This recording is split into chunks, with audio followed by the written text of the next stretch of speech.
I'm having a chat. Someone asked me to do some, asked me some questions, and if I wanted to do it on video, and I'm always a sucker for doing things on video, as you know. This will be out as a Sandbag Sunday, and the young lady, I'm not even going to give you her name because she wants to remain anonymous. I say young.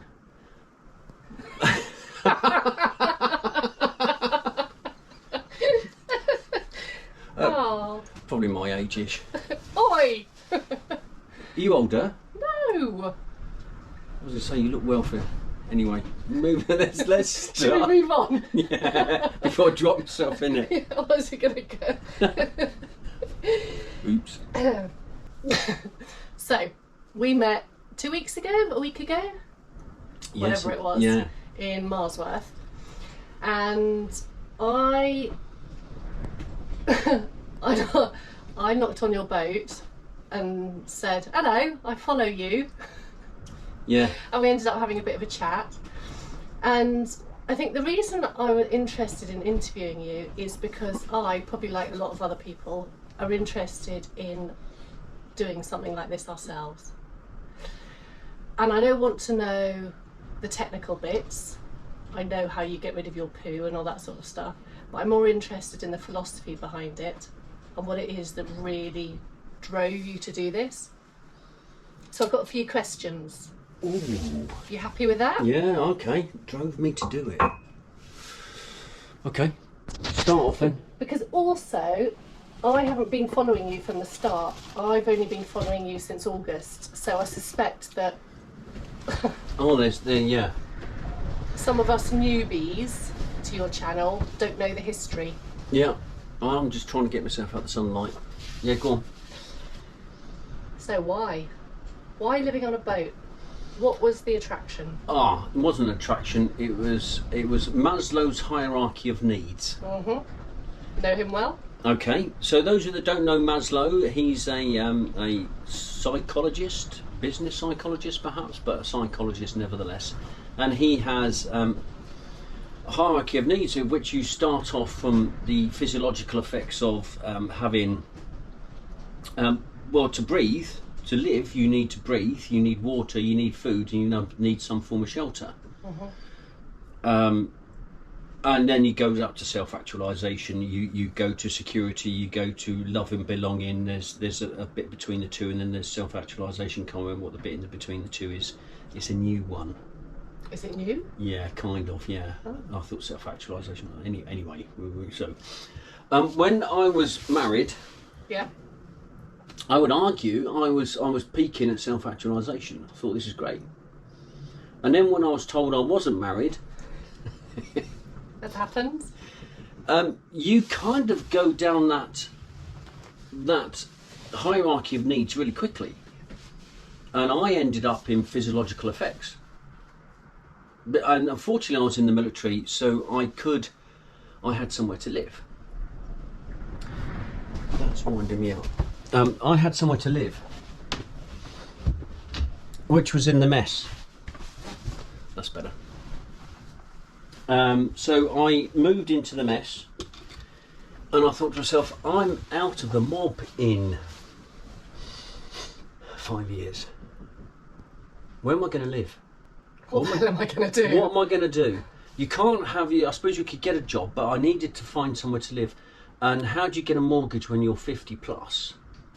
That's extremely difficult. So it'll only give you 15 years at best, and then you're loaded with interest rate. You're loaded with the amount of money you have to pay back per month. I would then be living to work, yeah, to survive. Yeah. What else can I do to make my life simple, affordable, to move me up that self-actualization, to even move me into security and belonging? How do you move up that scale again? So I thought, and I just didn't know. So I went on a short university course, University of Westminster, and I was doing a course on geopolitics of global south. So it was really, really quite interesting, going back to school I never went to university. I wasn't part of that. I did the University of Life from the School of Hard Knocks and gained a PhD in bullshit and making shit happen. So it was great. Great course. And I went back, and I kind of was travelling from Waterloo to Regent Street on a, there and back. And I saw these homeless people, and I thought, that'd be me in a couple of years' time. Because I can't afford to live. I can't afford to buy a house. Where's my social network? Where's my supportive network? And being in the military, you're kind of nomadic. So I don't really have one. So I thought to myself, oh, fuck. And here's where I've mentioned it probably on episode 7 or 8, where old Father Fate or Fairy Godmother looked down on me, and as I turned YouTube on, there was the thumbnail that says, I sold my house, I left my job and bought a narrowboat. Awesome. So I thought, play. And I thought, that's the ticket. That's what I'm going to do. So then I researched it and saved hard. Because I worked out I didn't want to buy second hand. Just personal choice? Yeah. I want to design my own boat and based on my requirements, because I wanted to support my 3 children and my older children, and this boat is designed so that 3 other people or 3 couples or 2 couples or whatever it is can sleep on the boat. If my older daughter, she's visited me, so she had the master bedroom, and I slummed it in here. So it was quite nice, and it's family orientated boat. Yeah. Even though I don't have the family on it that much, unfortunately. It's comfy. It's cozy. It's really nice. It's I can okay. see the attraction. Yeah. And do you know what? So why a boat? Needs. But you could have bought a flat somewhere. What was it about the boat? I didn't need a mortgage. Ah. Actually, the price of the boat, I could afford it. A flat somewhere, or a small 3-bedroom house. But then I'd already made my decision and already signed the contract. And probably a bit invested emotionally in the whole thing. Yeah. And hey, it's... Why not? Yeah, why not? Okay, so if you went back 2 or 3 years, how long have you had it? Her, she. Do you call a narrowboat she like you do with other boats? I think in today's world... Politically incorrect. So it's a boat. Okay. It doesn't know whether it's a bloke or a woman. I know boats are generally have a female persona. Okay. So I just... This is definitely a male boat. No, it's a boat. Okay. If you could go back to when you first got the boat, 2 years, 3 years? Well, a year. It was only a year? I've only been on it a year, yeah. Oh, okay. So I'm not that much behind the curve. What would you do differently? Another solar panel.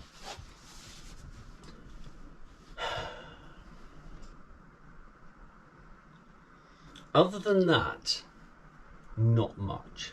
You've spec'd it out exactly how you want it, haven't you? Yeah.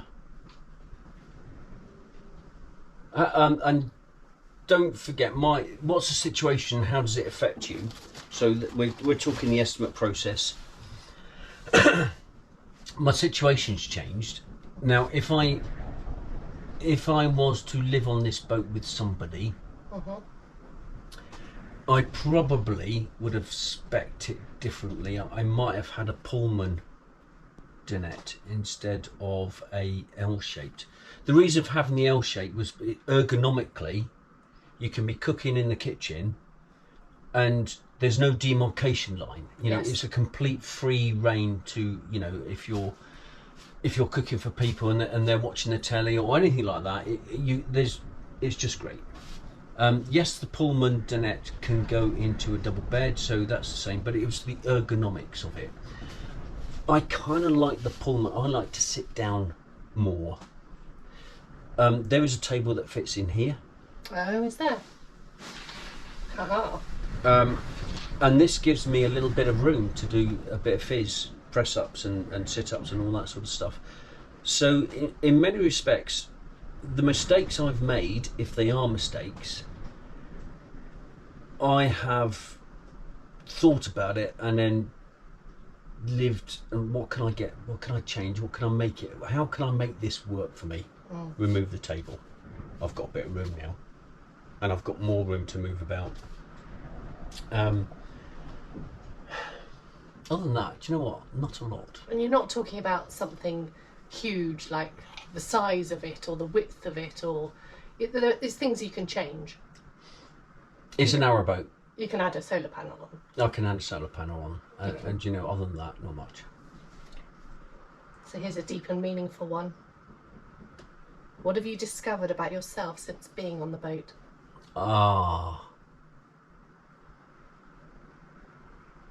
Loneliness. Really? Yeah.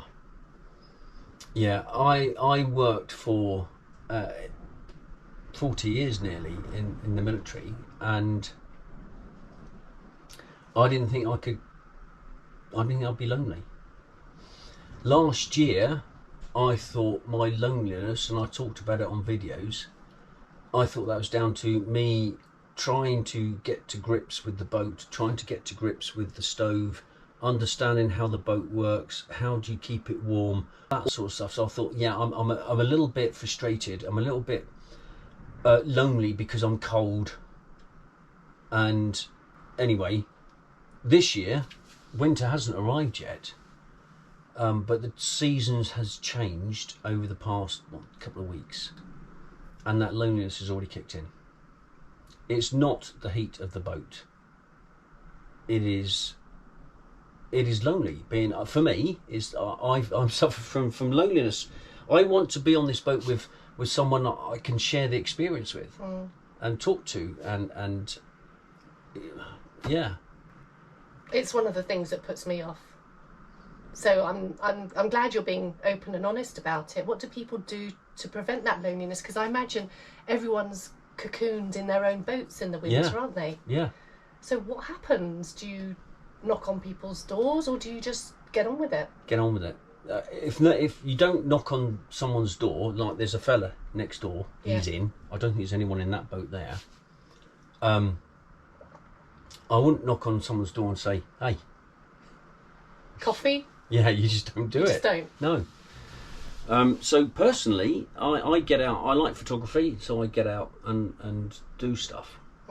But it's a matter of forcing yourself to do that, and even that doesn't stop loneliness. It just gets you out the boat and stops you getting claustrophobic. Summertime completely different. I think, you know, I love the heat, so by and large, I would just get out and just go to a coffee shop or something. Yeah, loneliness is a killer for me. Well, as human beings, we're designed for social connection, aren't we? Yeah.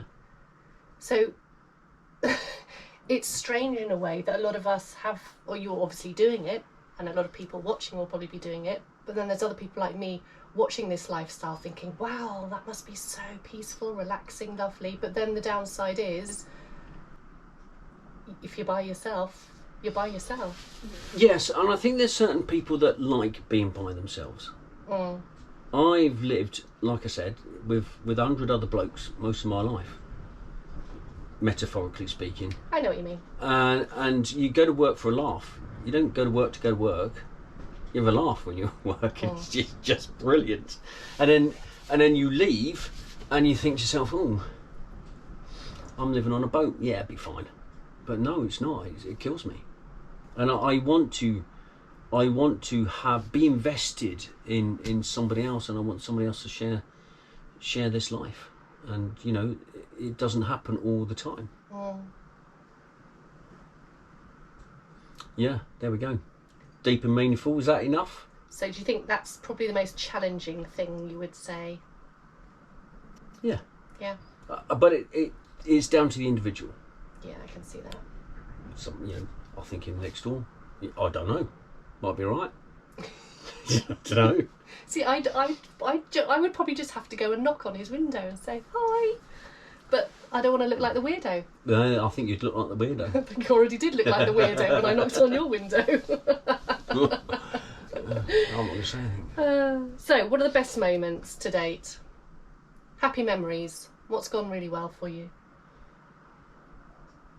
I just love the lifestyle. Why? To be honest. Okay, and here's the paradox of all of that. The lifestyle is great. I've calmed down. Have you? Yeah. So it's had an impact on you massively, as a human? Massively. Yeah.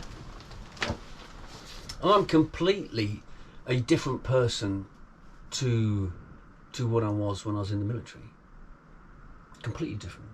Well, you probably couldn't get a more different lifestyle. I know, yeah. But I think there's lots of ex-military on the boats, pretty much in the same position as me. Left home for whatever reason, and narrowboating is where they've ended up. Do you know what? There's people I know on the canal system now that I wouldn't have given the time of day to. I was going to ask you about this. Has your perception of, I'm not quite sure what word to use, humanity, different people changed? For me, I think because you're almost indoctrinated or cocooned in their military style. Everybody's the same. Yep. And I wouldn't have ordinarily mixed with the type of people that I meet on the canal. Yeah. Because they come from all walks of life. And it's not the fact that I don't want to mix. It's not the fact, anything like that. Or I think, oh, look at him. He's like, I don't care. I talk to people whose boats are, I'm surprised they're floating, to be frank. And I don't think anything worse of them to have a boat like that. It's just the life they lead. And I get on with them as well as I do someone who's at the other end of the scale, who's got £500,000 boat. In fact, I'd argue I get on with the lower class better than I do the upper class. And I think that's because I've sort of lived in that environment for a while. But there's people that you think, you're top bloke, you. And yet to look at them, well, they just look unkept, but they're really nice people. And I think there's a lot of that on the canals, and you've got to appreciate, that shower, nice shower. Have a shower every day? Well, if you want to use your water up every day, yeah. So some people shower every day. I probably shower, well, less than that. So it was your feet smelling when we walked in rather than mine. Clean socks. No, I probably shower, every 3, 4, 7 days. And that's what he says on camera. Yeah, that's part of the attraction for me, is meeting so many different people from different walks of life that you probably wouldn't do if you're living in a particular street. Oh, absolutely. In a particular town. Yeah. With the same type of housing. Yeah. And the same type of people who all send their kids to the same sort of school. Sod that. Yeah. So, safety for women. So, other women like me who are thinking of doing this, how does it work? Or is that not a question to ask you? Well, one, I'm not a woman. Yep. But I have had chats with Amanda and Janine, and there are plenty of younger women on the canals, older women too. I don't think it's an issue. Okay. Safe? Yeah. Generally? Yeah. I've had to do some UMS once. Unnecessary military shouting. Oh, okay. I'm sure I could try some UMS. So there was someone was down at Uxbridge. Someone climbed on top of the boat. I was prattling about. See, that would freak the hell out of me. Yeah, well, I leaned out the window. I wasn't in a state of dress to go out and give chase. So I leaned out the window and I gave a lot of UMS in that lots of, in that way that I can. Yeah. And they got off the boat and ran off. Okay. Good job, because I'd had to get dressed to give chase. That's the only time I've not felt unsafe on the boat at all. Okay, that's good to know. I think I'd need a dog. I think, yeah, that's not, yeah, but then a dog ties you down. True. And what type of dog would you get? A bloody big one that would scare off the buggers. Okay, so different lifestyle, different way of living. Has your perception of success changed? Yeah. I was in a relationship where we had a number of houses. I haven't got any. And I just left with clothes. Do you know what? There's an argument that says if you're well off, people say, well, they must be happy. Because look at your big house, look at your gated property, look at your fast cars and your flash cars and all your gear you've got. But you don't know what goes on behind that door. And there are people, I believe, who are trapped in that situation because they feel that success is measured on material goods. Absolutely, that's how they've been brought up. I am happier now I've got nothing. I say nothing. This is a nice boat. But this is all I've got. I have enough money coming in to live. But what more do you need?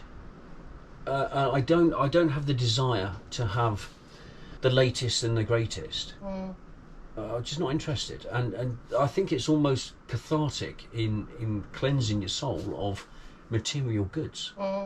So measure of success, I don't look at Facebook that often. I don't look at Instagram feeds. Look at me, I've got this and I've got that. I don't care, because I think that has a negative effect. If I was to look at some of my friends with their big houses, I'd be saying, well, I failed in life then, haven't I? Because I'm just on a boat. This is all I've got.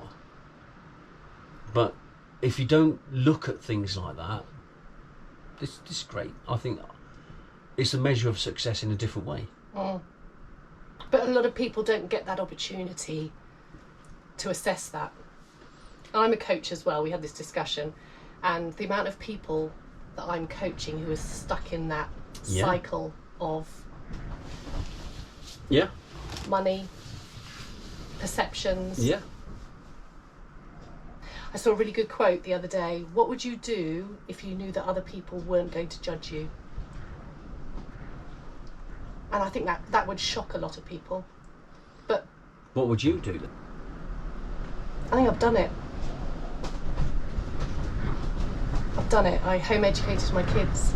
That shocked a lot of people. Okay. That created a lot of judgment. Have they succeeded? Yeah. Well, that's great. Yeah. Success. Yeah. And probably the boat is the next step that will create some raised eyebrows and comments. But that's to come. Do you want to do some quick fire questions? Go on. Hold on, need my glasses. You can't think about these. You just got to answer them like that. Okay. Coffee or tea? Tea. Cats or dogs? Dogs. Summer or winter? Summer. Particularly on a bloody boat. Yeah. Beach or mountains? Beach. Action movies or comedies? Action. Books or movies? Movies. Oh. Favourite movie? Oh, Notting Hill. Really? Yeah, I know. Notting Hill? I love the chick flicks. Honestly, I will do I say this on camera? I will have an eyelash in my eye often.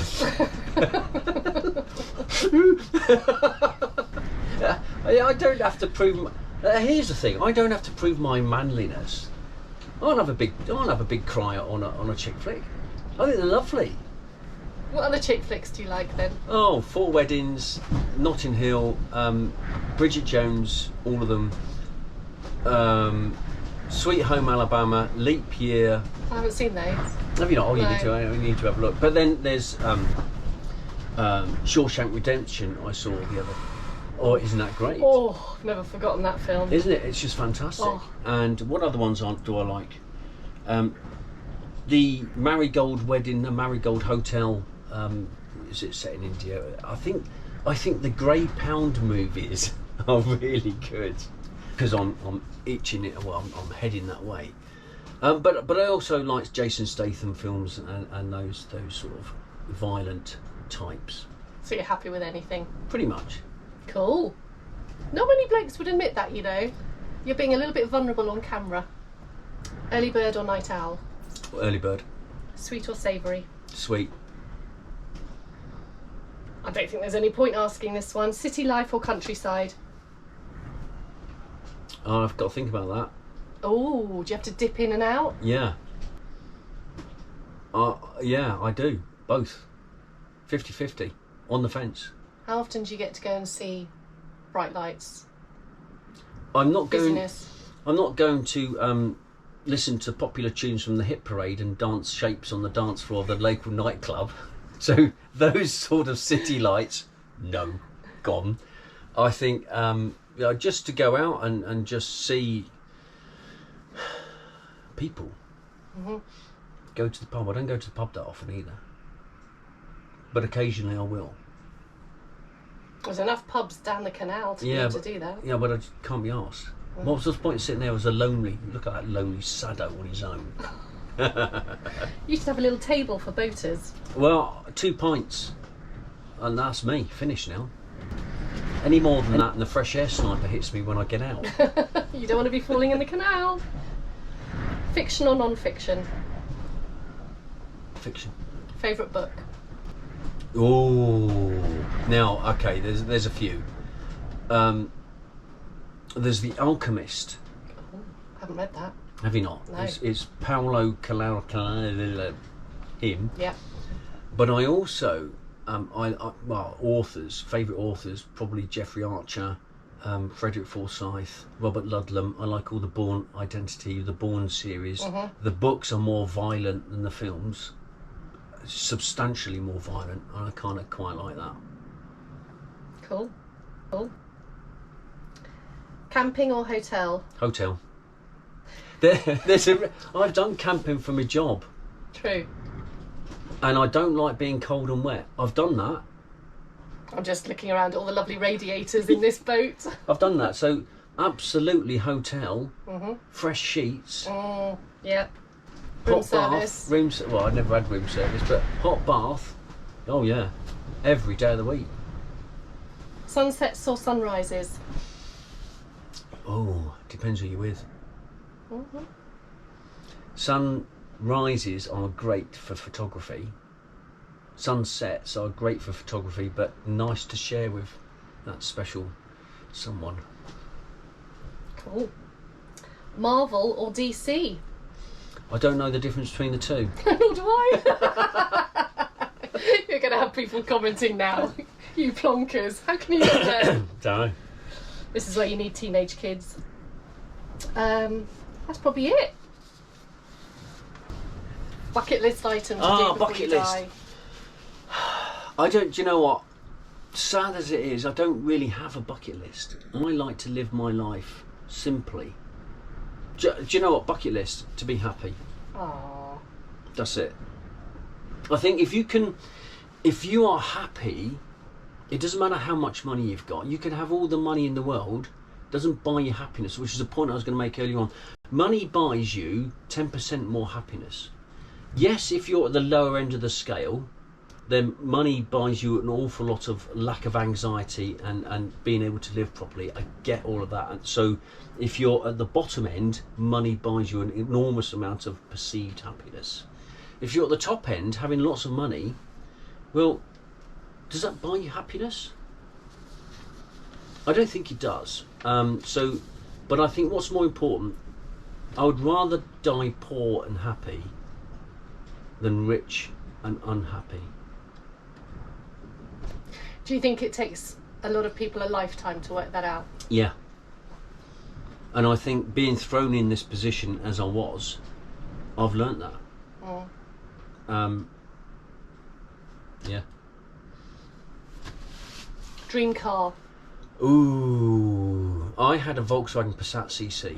I loved that car, and I had to sell it to get the boat. Not to get the boat, but I didn't require a car. I wouldn't have never sold it. I love that car. Now, I used to drive for Audi when I was a chauffeur for Audi motor cars. I've driven all sorts of people. That's a nice car. So I would argue that it's not a Ferrari, not a Lamborghini, nothing like that. It's just a top of the range car that's got all the toys in it. I had leather seats and I had all they would just do everything. I was just great. And I used to sit there, Tiptronic gearbox. I just loved it. I could drive that car all day and not get bored. I'd have the music on, 8 speakers all around me, blasting out whatever I listened to. And that could go from Russell Watson to and Josh Groban to Led Zepp, Def Leppard, and all in between. ABBA, big ABBA fan I am. Gimme. Anyway, let's move on.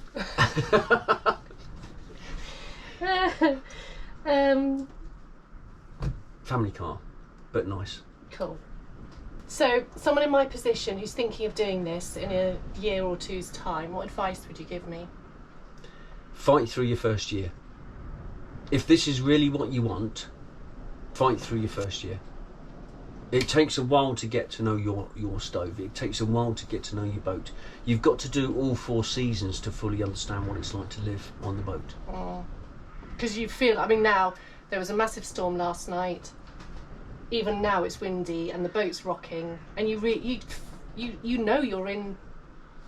I don't notice it. You don't notice it. No. You're used to it. Yeah. Yeah.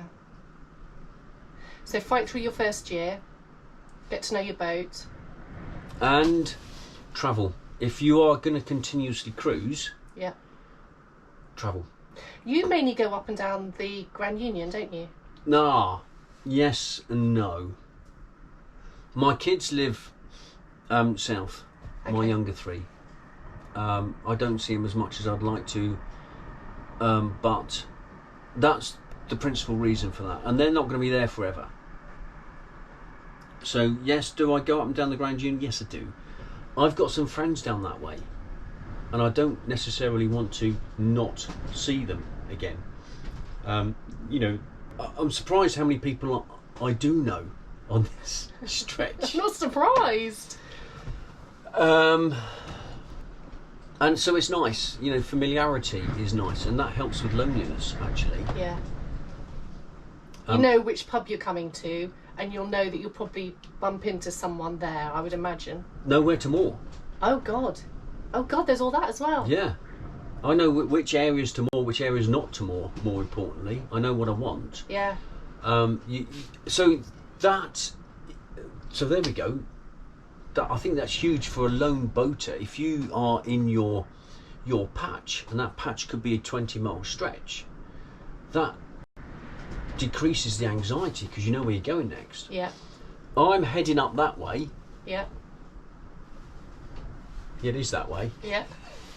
And I know as far as Braunston, but I'm going to cover new ground next year. Where are you going to go? I want to head south from Braunston, so they'll go down to South Oxford, spin right up to Warwick. I've got a mate in Warwick. Then come back down, go all the way down to South Oxford, and probably go down to K&A. Oh, see, that's where I want to go. Because I know the Grand Union quite well just from living around here. I want to go somewhere different. Yeah. I want to go to Bath on a boat. There we go. Thank you so much. That was really helpful. Chick flicks. What am I on about? How much grief am I going to get? All the lads will be saying, chick flick, really? Yes, mate, yeah. You asked for that, didn't you? Dreadful. It's changeable weather at the moment, isn't it? Autumn's in. But great chat with that youngish lady. I really enjoyed her company, actually. I wish her every success in her forward journey, and if she decides to buy a narrowboat, then good for you, and I hope it all works out for you. So thanks for watching, thanks for liking, thanks for subscribing, those of you that have, and if you haven't subscribed, give it a go. Hey, it gives me a chance, it gives me a helping hand in the algorithm type thing.